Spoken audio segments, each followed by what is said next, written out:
Tangan kanan naik setinggi telinga. Jari 5 berjari. Apakah artinya itu? Negara kita telah merdeka. Suara mengguntur mengucapkan salam nasional merdeka.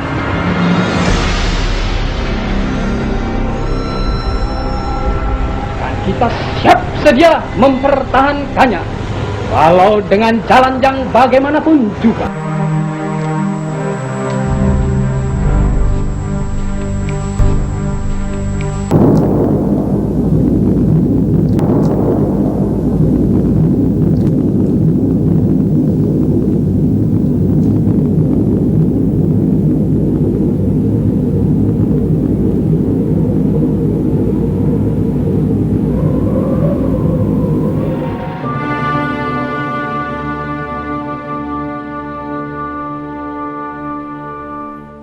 Proklamasi. Kami, bangsa Indonesia, dengan ini menyatakan kemerdekaan Indonesia. Hal-hal yang mengenai pemindahan kekuasaan dan lain-lain diselenggarakan dengan cara saksama dan dalam tempo yang sesingkat-singkatnya. Jakarta, 17 Agustus 1945, atas nama bangsa Indonesia, Soekarno, Hatta.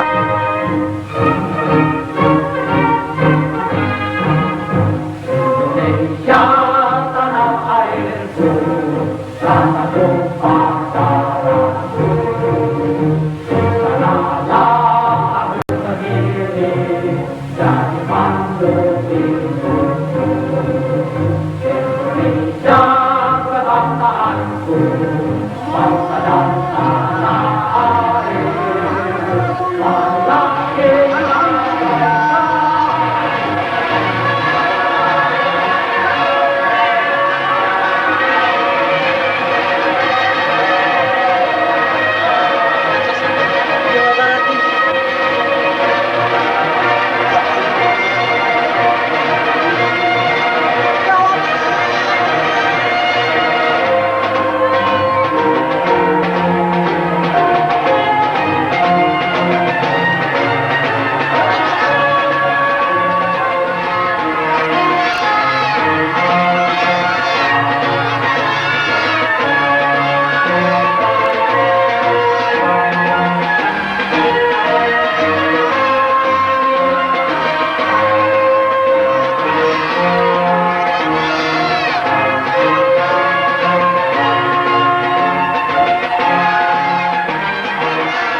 Op 17 augustus 1945, 2 dagen na de capitulatie van Japan, roepen Soekarno en Hatta de onafhankelijkheid van Indonesië uit. Jelaskan di dalam hati kita bahwa peperangan sekarang ini bukanlah hanya peperangan Daenepon saja, tetapi adalah peperangan kita pula.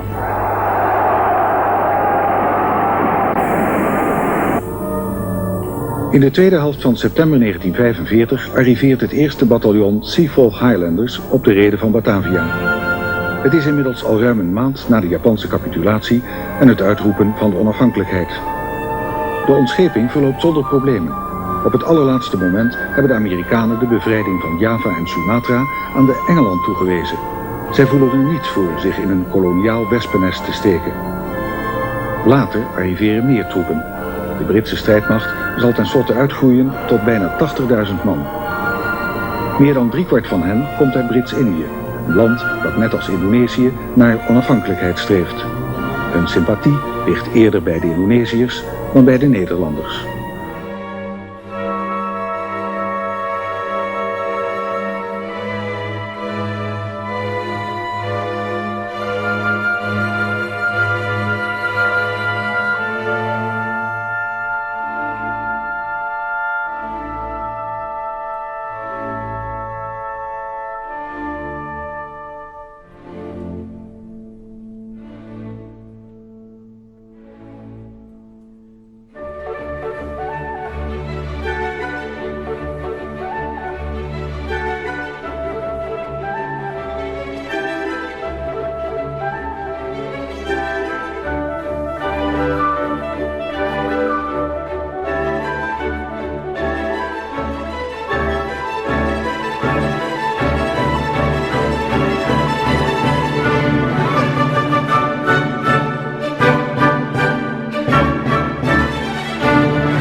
Aan dezelfde tijd komen de eerste Nederlandse troepen in Indonesië aan.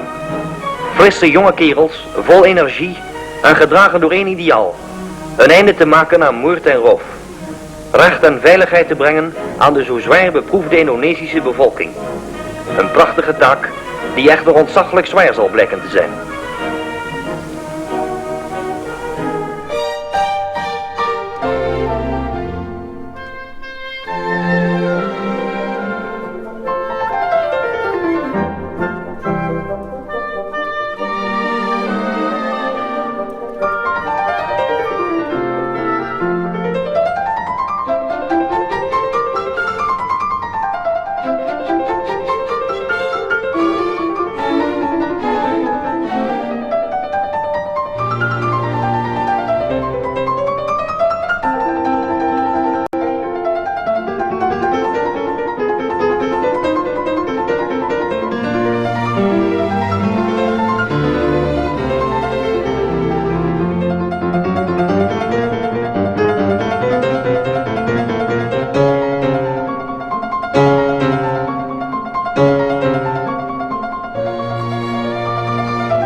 speciale zitting van de Veiligheidsraad stelt voorzitter Van Langenhoven de Indonesische kwestie aan de orde.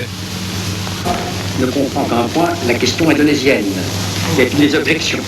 Het Nederlandse standpunt wordt uiteengezet door Dr. Van Rooyen, die onder andere verklaart: The only purpose of the action which has been undertaken is to purge certain areas in Central Java and Sumatra of irresponsible and extremist elements. In het verdere verloop van zijn reden verklaart Dr. Van Rooyen dat de Nederlandse regering de Veiligheidsraad niet competent acht, omdat het hier gaat om een binnenlandse aangelegenheid en de internationale vrede en veiligheid niet in gevaar gebracht worden. Between sovereign states. Second, because this is a matter within the domestic jurisdiction of the Netherlands. And third, because the situation does not endanger international peace and security. Hij herinnert er tenslotte aan dat de Nederlandse regering de competentie van de Veiligheidsraad in zaken Indonesië nooit heeft erkend, terwijl de Raad zelf in deze nooit een beslissing heeft genomen. The Indonesian dispute was never recognized by the Netherlands and never decided by the Council itself.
Wij houden deze conferentie voor het oog van de wereld.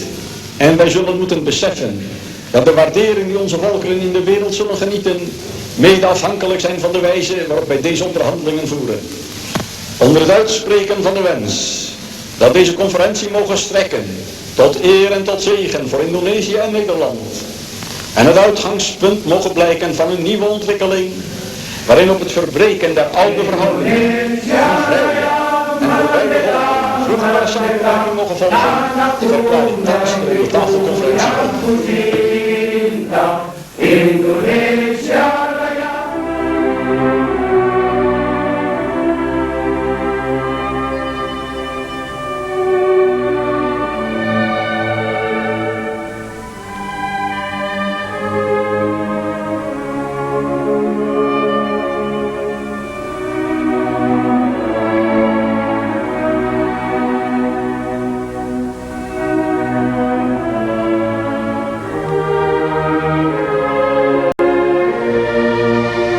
Het is een voorrecht deze daad van overdracht der soevereiniteit te verrichten tegenover de geschiedenis. Of beter gezegd, voor het aangezicht Gods, die weet waarom dit samengaan in vrijheid niet eerder en ook niet later werd bereikt. En die het falen kent der generaties. Maar die ook ziet of we kunnen dienen in het plan voor de gang der mensheid. Mogen dit thans zo zijn.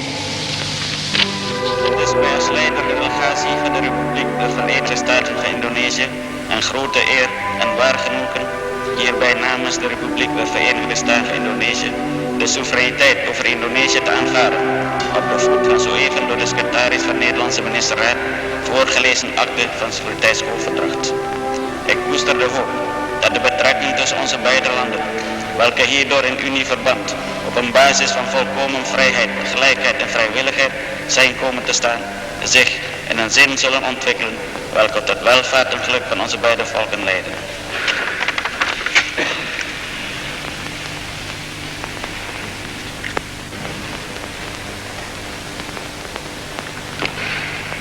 Voor het laatst wappert de Nederlandse vlag op het paleis aan het Koningsplein te Batavia. Het is de dag van de soevereiniteitsoverdracht. De aanwezigen begeven zich naar de tuin voor het paleis om getuige te zijn van de vlagwisseling. Onder de tonen van het Indonesische volkslied gaat de rood-witte vlag in top.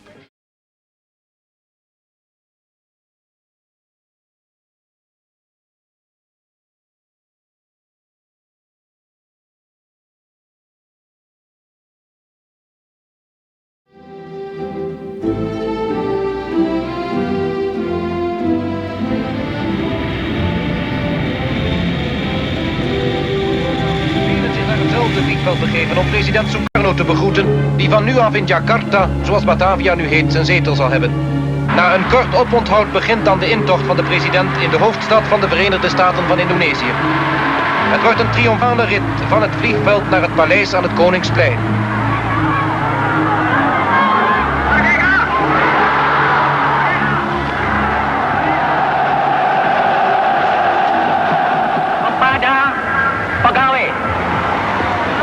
Kepada saudara-saudara marhain, maksud yang baik, pengertian yang baik antara Indonesia dan Belanda. Saya pun pada saat sekarang ini, saudara-saudara, memang kami berterima kasih atas goodwill itu. Alhamdulillah, sekarang di halaman ini telah berkibar sang Dwi Warna.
maju, maju, ayo maju, maju.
Presiden Soekarno mengunjungi Taman Pahlawan di Arlington, negara bahagian Virginia, dan sejenak mengheningkan cipta untuk arwah pahlawan Amerika yang tak dikenal.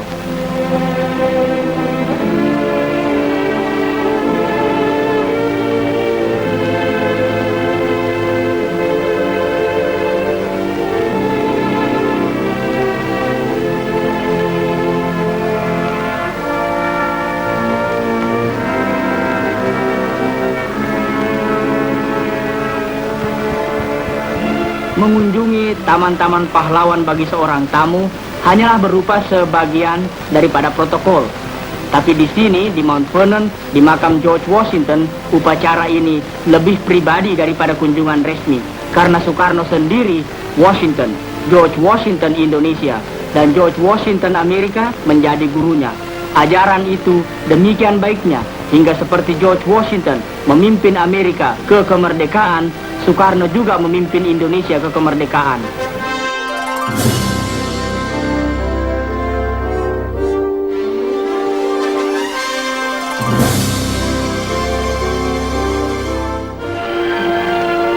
Kunjungan selanjutnya ialah kota dunia, New York. Dan New York menyambut Presiden Soekarno dengan segala keistimewaan yang dikenal daripada kota dunia ini. Beliau dihormati dengan pawai yang ramai sekali.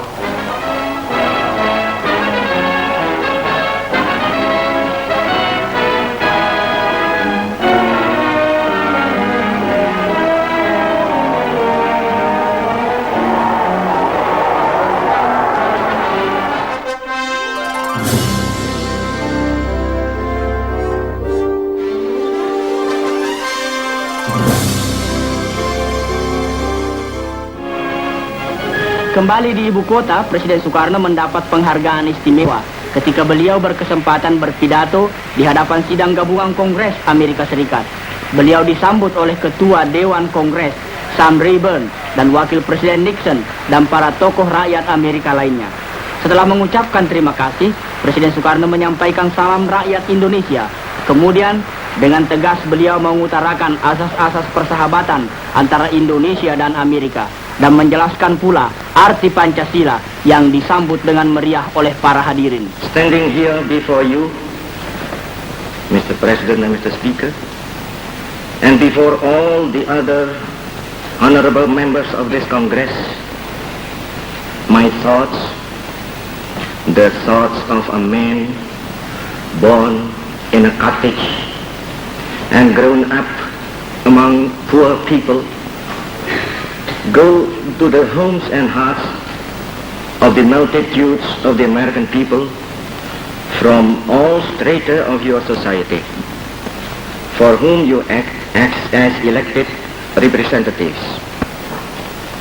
May I therefore convey to you and through you to the people of America the most sincere greetings of the Indonesian people and their thanks for your past generous assistance, with the hope that this visit to the United States of America will foster closer relations between our two nations.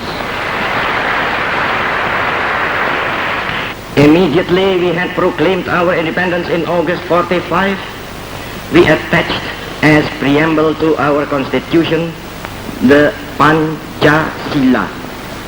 Panca means five, Sila means principle. The Pancasila, the five guiding principles of our national life. Perhaps you know already what our Pancasila is.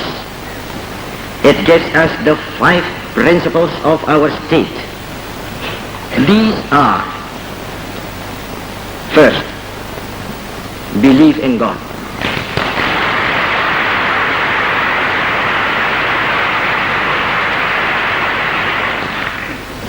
Second, nationalism.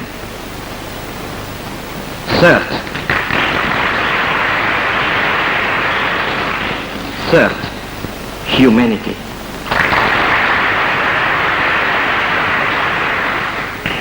Fourth, democracy.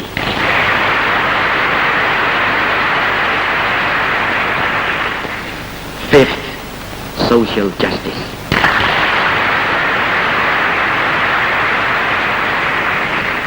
May God give us, America and Indonesia, the best friendship which has ever existed between two nations. Thank you. Dengan pidato yang jelas dan tegas, Presiden Soekarno lebih memikat hati para pemimpin rakyat Amerika ini. Dan sekali lagi mendapat tepuk tangan yang gemuruh ketika menyelesaikan pidatonya.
Kembang-kembang api.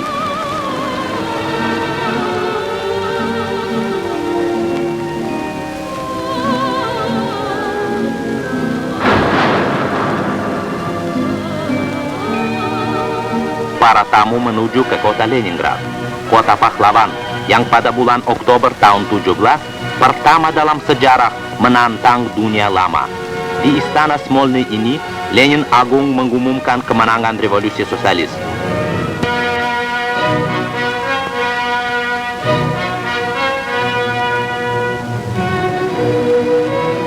Kota diliputi kabut musim rontok.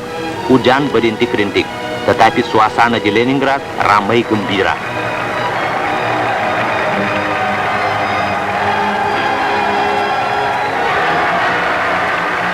Seolah-olah hawa dipanasi dengan kehangatan jiwa beribu-ribu orang.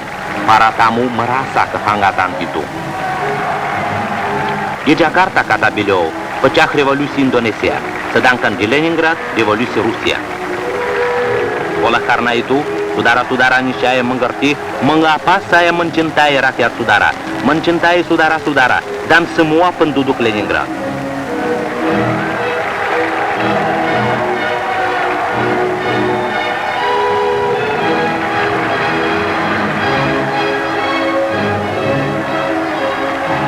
Para tamu dari Indonesia meninjau masjid kota Leningrad.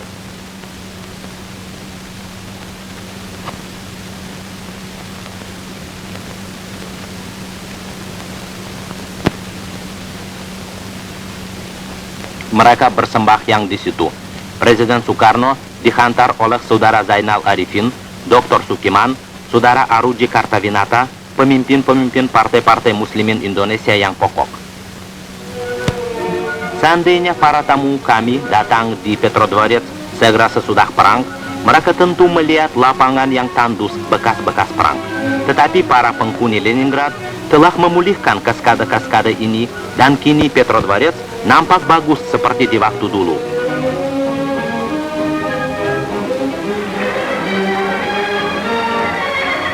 Pertemuan dengan anak-anak yang gembira, ia selalu membuat riang hati orang.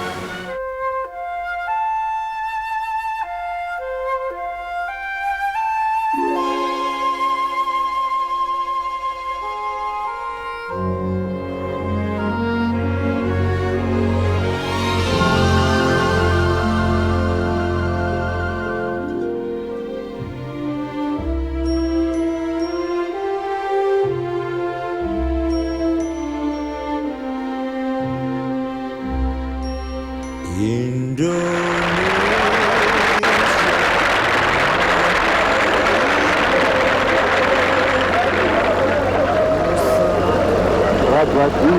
здоровья. Большое спасибо. Это не момент, когда вы себя. Вы тоже выглядите хорошо.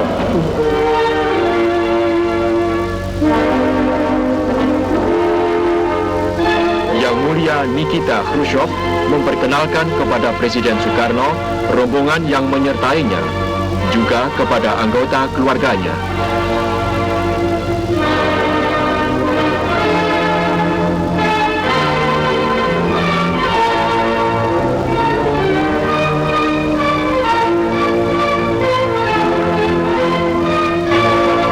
Penduduk ibu kota berjejal-jejal, bersorak gemuruh, menyampaikan selamat datang pada tamu negara.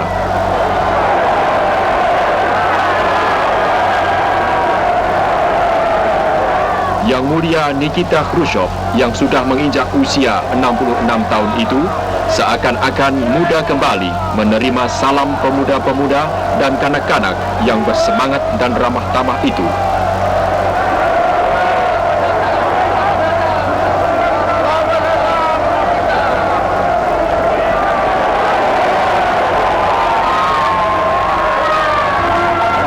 Ketua Dewan Menteri Khrushchev tiba di Istana Merdeka.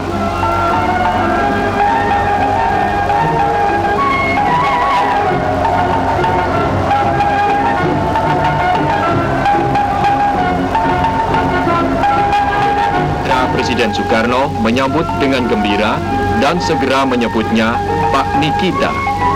Pertemuan keluarga dengan keluarga yang bahagia.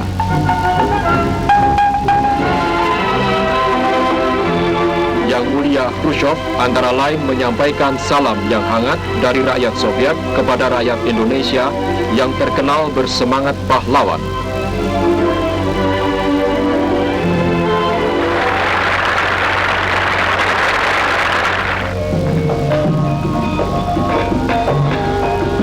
Tari Menak Jinggo ditarikan oleh putri-putri Presiden Soekarno, Megawati dan Rahmawati.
Pak Nikita bersama Bung Karno dipersilakan ikut memainkan angklung.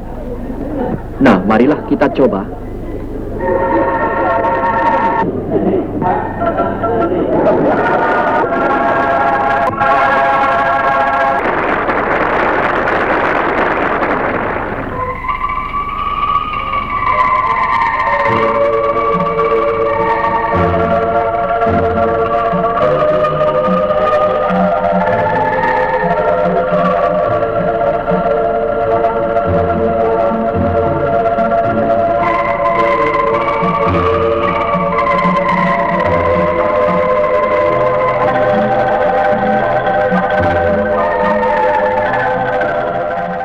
Закончено. Время ему на покой, в гроб и в могилу. Наши симпатии на стороне di Gubernuran Bandung, Ketua Dewan Menteri Khrushchev Antara lain berkata bahwa setelah beliau melihat kekayaan Indonesia di sepanjang jalan ke Bandung, diketahuilah apa sebabnya kaum imperialis tidak mau angkat kaki dari bumi Indonesia. Dikatakan pula bahwa hendaknya bangsa-bangsa di seluruh dunia hidup berdampingan secara damai, sekalipun sistem kemasyarakatannya berbeda-beda. Oleh rakyat Surabaya kepada tamu agung kita, Perdana Menteri Nikita Khrushchev dengan rombongannya. Di sini menerima tamu agung dengan gembira dan bangga karena mereka tahu bahwa dahulu Khrushchev adalah seorang buruh juga. Beliau bekerja di sebuah tambang kecil di Ukraina.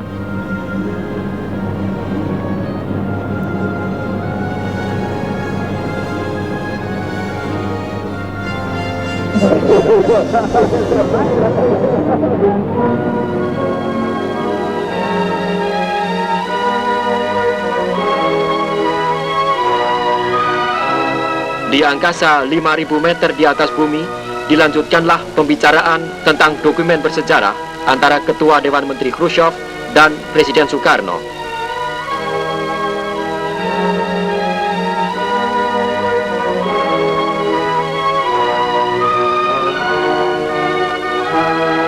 Konsep telah diperiksa oleh Presiden Soekarno untuk kemudian ditandatangani bersama oleh Ketua Dewan Menteri Nikita Khrushchev dan Presiden Soekarno. Dokumen ini menyebutkan persetujuan kebudayaan, persaudaraan tamu negara yang datang terbang lewat Himalaya dan melintas Katulistiwa, menit-menit perpisahan sahabat, dua tokoh dunia yang penting, Bung Karno dan Nikita Sergeyevich Khrushchev.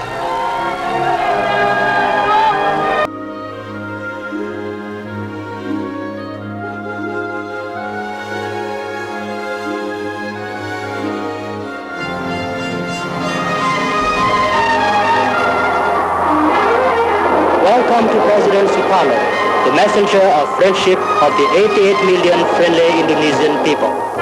Indestructible friendship.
After extending a warm welcome to President Soekarno, his sworn brother, President Ho Chi Minh stressed, "We are determined to fight for the reunification of our Vietnam.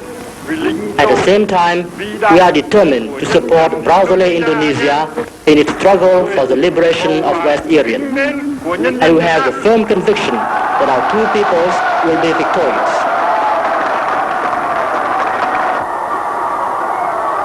My dear brother Ho Chi Minh, my dear friends, President Soekarno expressed his thanks for the enthusiastic reception given him and said, "Landing on Vietnam soil, I already feel at home. In the name of the Indonesian people, I promise to support your struggle. Long live Vietnam, long live Ho Chi Minh." Of 2 months duration. Vietnam Munam, Ho Chi Minh Munam. Soekarno menang. Menang. Menang.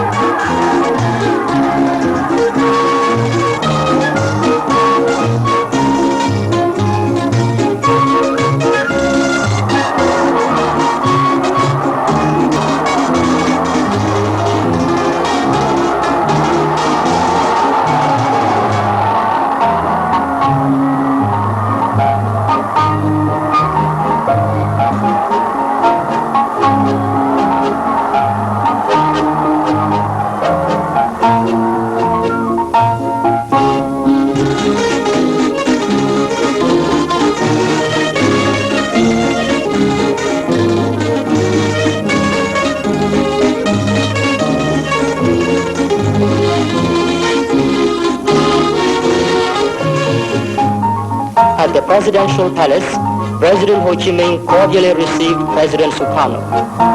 Also present were members of the government and the National Assembly. On the night of June 24th, President Ho Chi Minh gave a state banquet in honor of his guest. In his welcoming address, he said,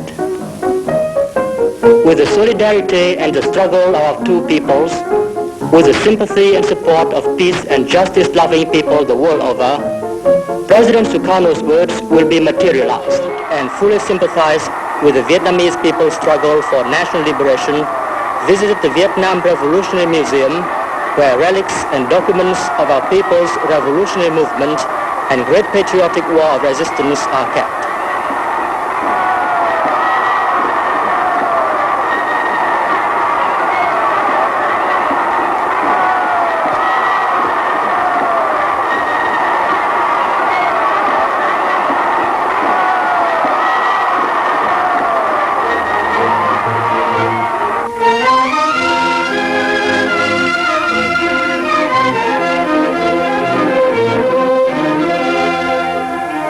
These relics recall the heroic deeds of our compatriots in the South, who from the very first days of the resistance stood up against colonialist aggression.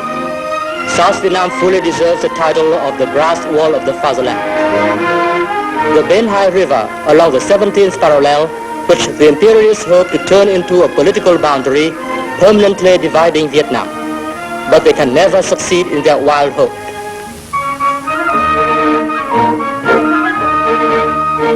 The fighting spirit of a whole nation can never be quelled by sheer brutal force. In face of colonialist aggression, the Vietnamese people, having only rudimentary weapons but armed with an iron will, stood up as one man and eventually defeated their enemy. In the Dien Bien Phu Hall, President Sukarno listened to the story of the Dien Bien Phu historic victory. Dien Bien Phu, the most heavily fortified French stronghold in Vietnam, comprised more than 40 fortified posts, commanding an area of hundreds of hectares. After suffering defeat after defeat, French General Navarre mustered there more than 16,000 of his best troops, together with 200 aircraft and a large number of guns, tanks, and armored cars supplied by the United States.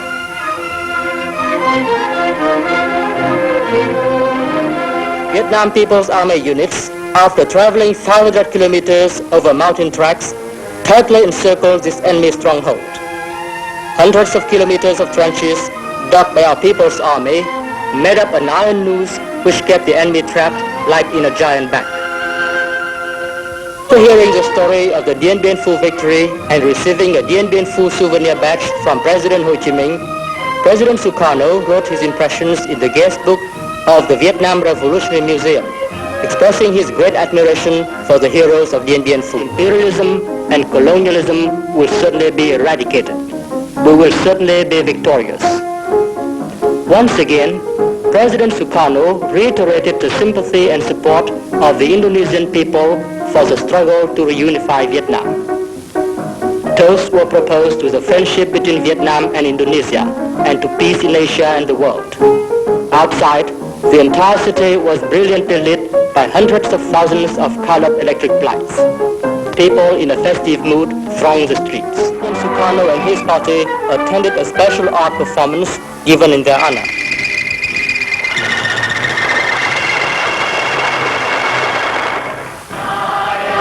the Indonesian guests join in the song Coconut Island, sung in Indonesian by the Vietnamese artist.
Ayo bangsa Indonesia, dengan jiwa yang berseri-seri, mari berjalan terus. Jangan berhenti, revolusimu belum selesai. Jangan berhenti, sebab kita tidak bertujuan bernegara hanya satu windu saja. Kita bertujuan bernegara 1000 windu lamanya. Bernegara buat selama-lamanya. Sekali merdeka, tetap merdeka. Merdeka, merdeka buat selama-lamanya.